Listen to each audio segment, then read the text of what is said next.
Good morning दोस्तों। कल class में हम अध्ययन कर रहे थे किरचॉफ के नियम के बारे में। जो हमारे दोनों नियम कंप्लीट हो गए थे, किरचॉफ के दो नियम बताए थे, वो दोनों नियम हमने कंप्लीट कर लिए थे। आज हम बात करने वाले हैं दोस्तों व्हाइट स्टोन सेतु। व्हाइट स्टोन सेतु क्या होता है? तो दोस्तों क्या होता है, इसकी सहायता से हम क्या करते हैं, अज्ञात प्रतिरोध का मान ज्ञात करते हैं। किसकी सहायता से? व्हाइट स्टोन सेतु की सहायता से अज्ञात प्रतिरोध का मान ज्ञात करते हैं। और दोस्तों इसका निर्माण किसने किया? व्हाइट स्टोन सेतु का निर्माण किसने किया? तो दोस्तों आपको कई टीचर्स बताते हैं कि इसका निर्माण व्हाइट स्टोन सेतु ने किया, लेकिन रियल में इसका निर्माण दोस्तों सैमुअल हंटर किस्टली नामक वैज्ञानिक था। सैमुअल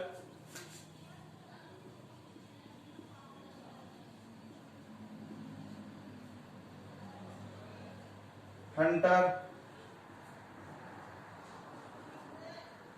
किस्टी, सैमुअल हंटर किस्टी नामक एक वैज्ञानिक था दोस्तों। उसने 1833 में इस सेतु का निर्माण किया था। 1833 में किसने किया? सैमुअल हंटर किस्टी ने इस सेतु का निर्माण किया 1833 में। लेकिन इसने कुछ कमियां छोड़ दी थी, इस मशीन के अंदर कुछ कमियां छोड़ दी थी, जिसके कारण यह आगे इस मशीन का जैसे प्रचार नहीं कर पाया और इसको सक्सेस नहीं कर पाया। इसके बाद में व्हाइट स्टोन नामक एक वैज्ञानिक था, वह आया और उसने इस मशीन को देखा, तो इसने इस मशीन के बारे में जो भी कमियां रही थी उसको कंप्लीट किया और इसका फिर प्रचार प्रसार किया, जिसके कारण इस मशीन का नाम व्हाइट स्टोन सेतु के ऊपर ही रख दिया। ये कहाँ का वैज्ञानिक था दोस्तों? व्हाइट स्टोन इंग्लैंड का वैज्ञानिक था। कहाँ का था? इंग्लैंड का वैज्ञानिक था, जिसने इस मशीन का निर्माण किया। और सैमुअल हंटर किस्टली ने कब किया था इसका निर्माण? 1833 ईस्वी में किया था। तो हम बात करते हैं इसके बारे में, व्हाइट स्टोन सेतु क्या है। तो इसमें दोस्तों नीचे लिखना, व्हाइट स्टोन सेतु ने 4 प्रतिरोधों का एक ऐसा समायोजन किया। व्हाइट स्टोन सेतु ने 4 प्रतिरोधों का एक ऐसा समायोजन किया। आगे डायग्राम के माध्यम से समझेंगे दोस्तों कि किस प्रकार से 4 प्रतिरोधों का समायोजन किया है। एक बार लिख लो इसमें, व्हाइट स्टोन सेतु ने 4 प्रतिरोधों का एक ऐसा समायोजन किया जिसकी सहायता से किसी एक अज्ञात प्रतिरोध का मान ज्ञात किया जा सकता हो। किसी एक अज्ञात प्रतिरोध का मान ज्ञात किया जा सकता हो, उसे व्हाइट स्टोन सेतु कहते हैं। अब देखते हैं दोस्तों इसकी संरचना के माध्यम से कि किस प्रकार से इसकी संरचना होगी इस मशीन की। तो इसमें दोस्तों लिखना आप संरचना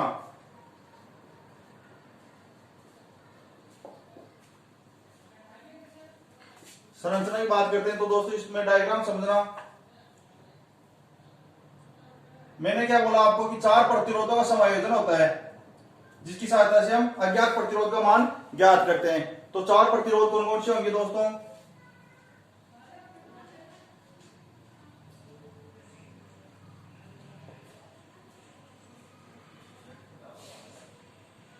ये P,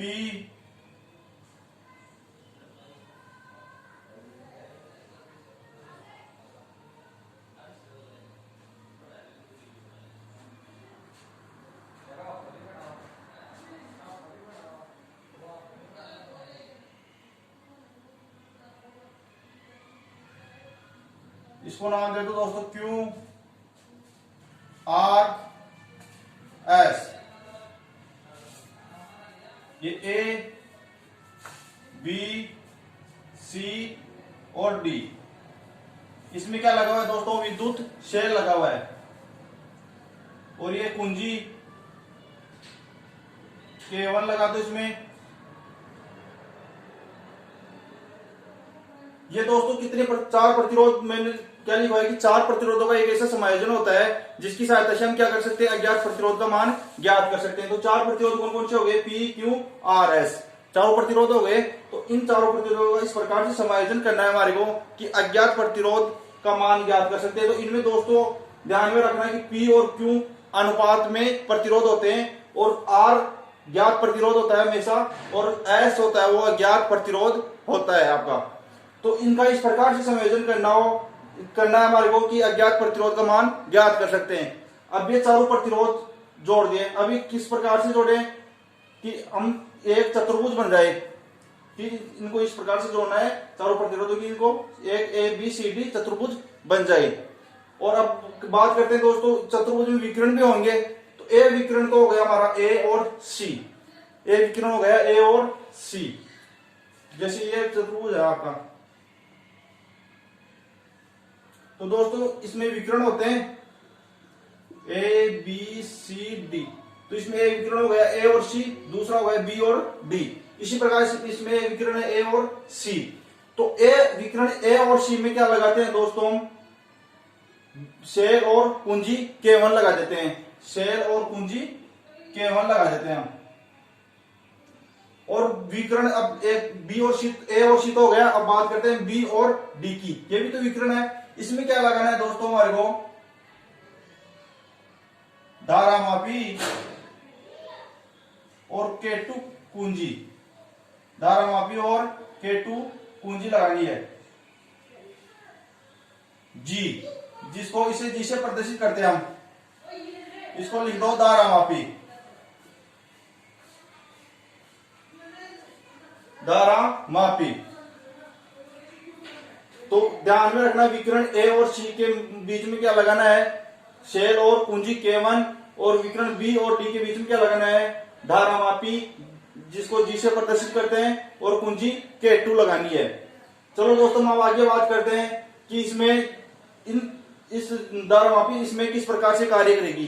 तो दोस्तों हमारे को पी क्यू आर एस जो प्रतिरोध लिए हैं उनका संतुलन इस प्रकार से बनाए रखना है कि इसमें धारा का मान क्या हो, नगण्य के बराबर हो, कि ये इसमें धारा प्रवाही नगण्य के बराबर होनी चाहिए, कि धारा का प्रवाही ना हो, इनको इस प्रकार से संतुलित करना है। तो दोस्तों पहले आप डायग्राम बनाओ संरचना में, पहले संरचना में डायग्राम बनाओ, फिर डायग्राम में भी धारा प्रवाहित करेंगे, लेकिन आगे क्रियाविधि के माध्यम से दर्शाते जाएंगे, जिससे आपको समझ में आ जाएगा। पहले इतना तो बनाओ।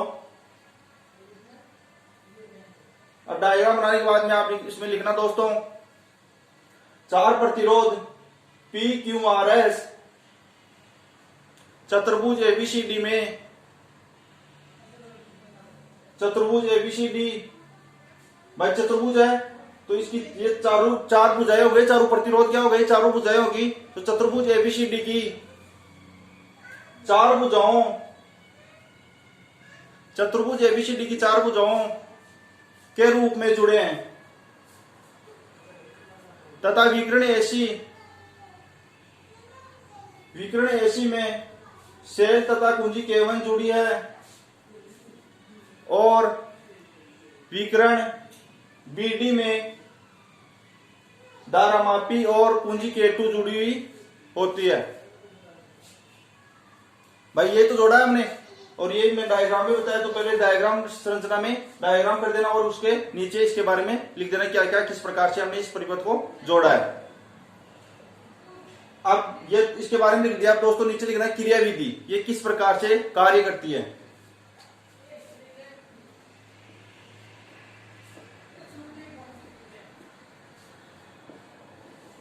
कि मीटर सेतु किस प्रकार से कार्य करेगा। तो दोस्तों बात इसकी किस प्रकार से कार्य करता है, तो दोस्तों हम सबसे पहले कुंजी K1 को जब यहां से चालू करते हैं तो इस शेल से क्या होगी, विद्युत धारा प्रवाहित होगी।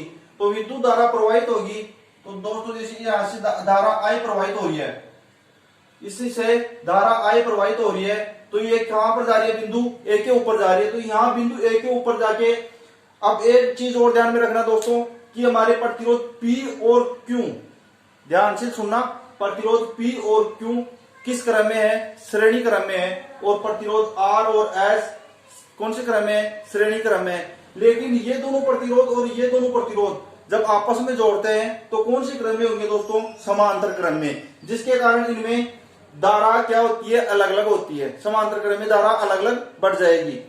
तो P और Q कौन से क्रम है, श्रेणी क्रम है, इसके कारण इसमें और इसमें तो धारा क्या आएगी, सेम आएगी, और ये भी क्या R और S कौन से क्रम में है, श्रेणी क्रम है, इसके कारण प्रतिरोध R और S में भी धारा क्या आएगी दोस्तों, सेम ही आएगी।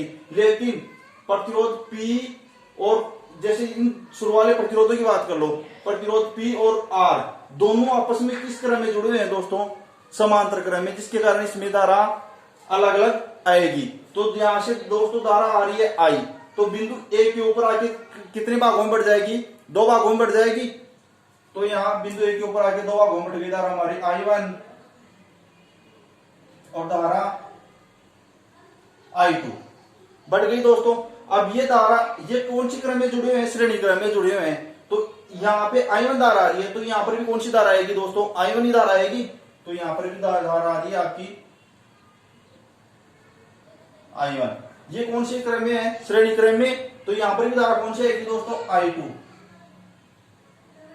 यहाँ I2 आ रही है, तो यहाँ पर भी कौन सी धारा आएगी दोस्तों, I2। अब ये किस बिंदु के ऊपर मिल रहे हैं, C बिंदु के ऊपर। और श्रेणी क्रम में भी क्या हो रहा था कि दोनों बिंदु 2 बिंदुओं से जुड़ रहे थे ऊपरी पर, तो आगे जाके वापस बिंदु से आगे जब धारा बह रही थी तो सेम धारा वही बह रही थी जो शुरुआत में बह रही थी। तो यहां से बिंदु इस C बिंदु के ऊपर आगे धारा वापस क्या बहने लग जाएगी, I धारा,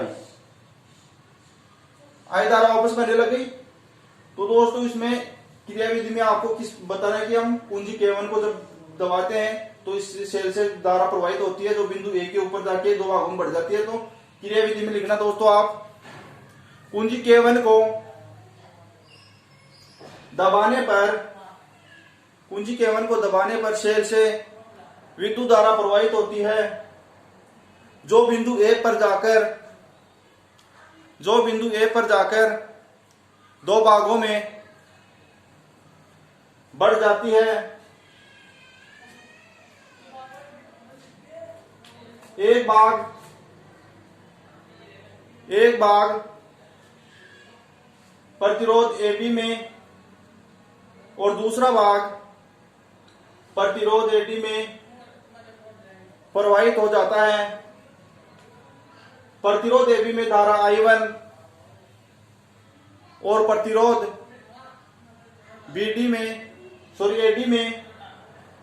में तो धारा I1 और प्रतिरोध AD में धारा I2 प्रवाहित हो रही है।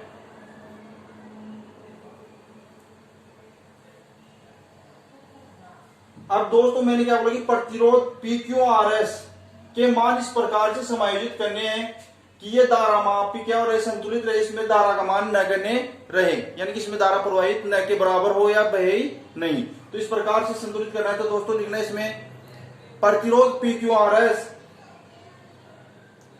के मान इस प्रकार से, प्रतिरोध PQRS के मान इस प्रकार से समायोजित किए जाते हैं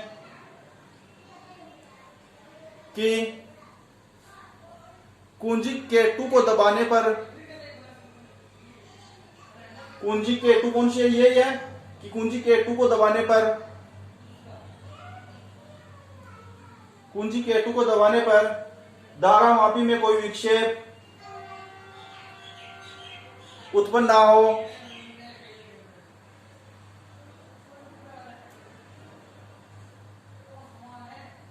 इस स्थिति में विकिरण BD में कोई धारा प्रवाहित नहीं होगी, विकिरण BD में कोई धारा प्रवाहित नहीं होगी। किस स्थिति में, जब इस प्रतिरोध चारों इस प्रकार से समायोजित किए जाते हैं कि कुंजी K2 को दबाने पर भी इसमें किस प्रकार का कोई विक्षेप उत्पन्न ना हो, तो इस विकिरण BD में कोई धारा प्रवाहित नहीं होगी। अब बात आगे लिखना दोस्तों कि इसमें किस प्रकार से कोई धारा, विकिरण BD में कोई प्रकार की धारा प्रवाहित नहीं होगी तथा भुजा BC में, मैंने बताया कि AB में जो धारा बहेगी वही BC में बहेगी, क्योंकि ये श्रेणी क्रम में जुड़े हुए हैं। तो भुजा BC में वही धारा I1 बहेगी जो भुजा AB में बह रही है, तथा इसी प्रकार भुजा DC में वही धारा बहेगी जो भुजा AD में बह रही है, यानी DC में वही धारा I2 बहेगी जो भुजा AD में बह रही है। अब यह हो गई दोस्तों हमारी क्या हो गई, क्रिया विधि होगी, ये मीटर क्षेत्र किस प्रकार से क्या कार्य करता है। अब दोस्तों कि ये संतुलन किस अवस्था में होता है, तो दोस्तों ध्यान देना, ये संतुलन किस अवस्था में होगा, जब P बटे हुए Q इक्वल टू R बटे हुए S, ये अनुपात बराबर हो, P बटे Q इक्वल टू R बटे S अनुपात बराबर होंगे, तब भी हमारा वेज स्टोन सेतु संतुलन की अवस्था में होगा, वरना नहीं होगा। तो हम इसको सूत्र के माध्यम से देखते हैं दोस्तों, ये संतुलन की अवस्था में है या नहीं है। तो दोस्तों अब लिखना सूत्र स्थापित करने पर,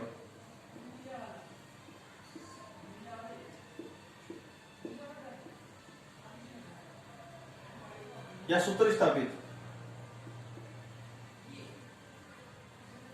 तो सूत्र स्थापित किस प्रकार से करेंगे दोस्तों, इसमें इसके ऊपर हम क्या लगाएंगे, अब किरचॉफ का दूसरा नियम लगाएंगे। किरचॉफ का दूसरा नियम कहां लागू हो रहा था दोस्तों, बंद पास के ऊपर लागू हो रहा था। किरचॉफ का दूसरा नियम, जैसे ये एक बंद पास हो गया हमारा और ये दूसरा, तो किरचॉफ का नियम, एक बंद पास कौन सा हो गया, ए बी डी ए, और दूसरा हो गया बी सी डी बी, दो बंद पास हो गए। तो यहाँ कौन सा नियम लगाएंगे दोस्तों, किरचॉफ का नियम लगाएंगे। तो किरचॉफ का नियम क्या था कि धारा आई और प्रतिरोध कुछ, जैसे यहां पर ले रहे हम P और वैसे प्रतिरोध को किसे दर्शाते हैं, R से। तो धारा I तथा प्रतिरोध R के गुणनफल का योग किसके बराबर होता है दोस्तों, शेल के विद्युत वाहक बलों के योग के बराबर होता है। तो यहाँ धारा I और प्रतिरोध P का गुणनफल किसके बराबर होगा दोस्तों, शेल के विद्युत वाहक बल के बराबर होता है। यहाँ शेल का विद्युत वाहक बल लगा हुआ है, नहीं लगा हुआ है ना, यहाँ ही लगा हुआ है, इसके अंदर थोड़ी ना लगा हुआ है, पास ए बी डी ए में कहीं नहीं लगा हुआ है। तो क्या होगा, ये किसकी इक्वल हो जाएगा, जीरो की इक्वल हो जाएगा। तो यहां लिखना दोस्तों, किरचॉफ के नियम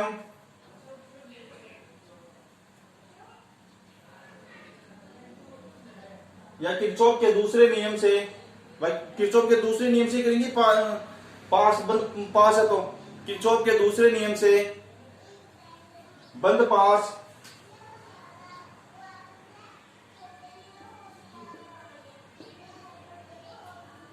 ए B D A B D A ले लिया हमने।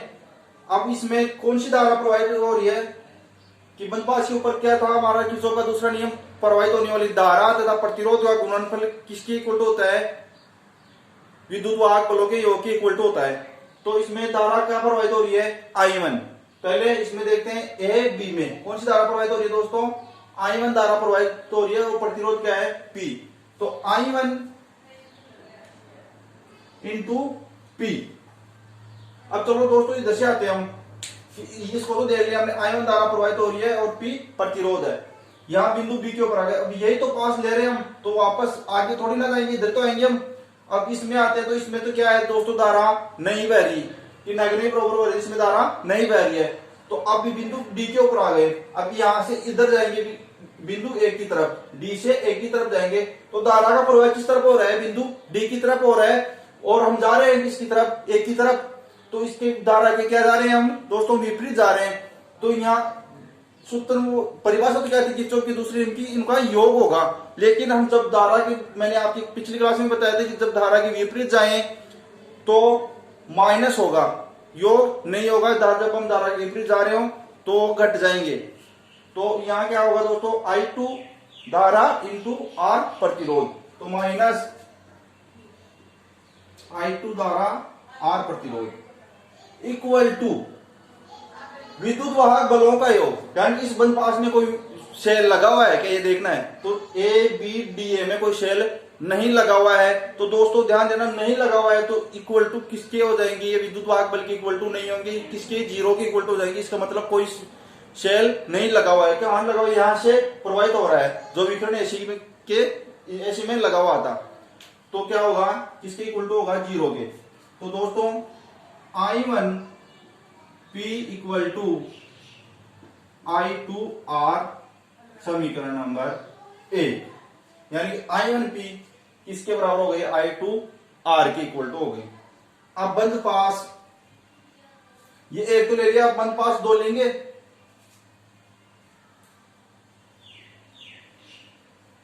बंद पास B C D B, B C D B, यानी बी सी डी बी। इसमें देखेंगे हम बंद पास बी सी डी बी में किससे है, इसमें भी सेम किरचॉफ के दूसरे नियम से देखेंगे। तो किरचॉफ के दूसरे नियम से कौन सी धारा प्रवाहित हो रही है, इसमें बीसी में I1 धारा प्रवाहित हो रही है और प्रतिरोध क्या है, Q। तो I1 इंटू Q प्रतिरोध माइनस, अब यहां माइनस का क्यों चिन्ह लगेगा, क्योंकि मैंने अभी जस्ट क्या बताया आपको कि ये धारा की इधर से क्या आ रहे हैं, सी से डी बिंदु की तरफ आ रहे हैं, तो धारा के विपरीत आ रहे हैं, तो माइनस का चिन्ह लगेगा। तो धारा I2 इंटू एस। अब ये किस, इसमें भी क्या है दोस्तों, बंद पास दो में देखो कि कोई शेल लगा हुआ है क्या, नहीं लगा हुआ है ना, बंद पास बी सी डी बी, इसमें कोई शेल, किसी प्रकार का शेल नहीं लगा हुआ है, तो किसके इक्वल टू होगा दोस्तों, ये भी 0 के इक्वल टू हो जाएगा आपका, इक्वल टू 0। ये समीकरण नंबर हमारी हो गई दोस्तों 2। अब समीकरण 1 में समीकरण 2 का भाग देते हैं।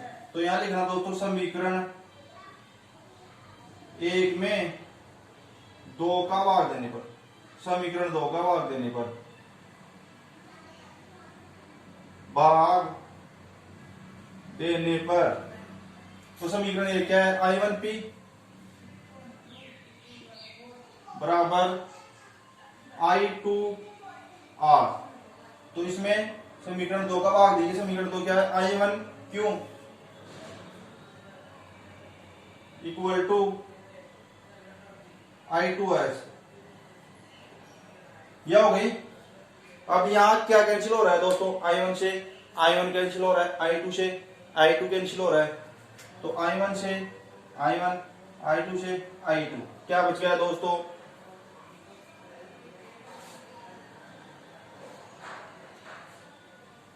क्या बच गया यहां, P बटे हुए Q, P बटे हुए Q इक्वल टू R बटे हुए S।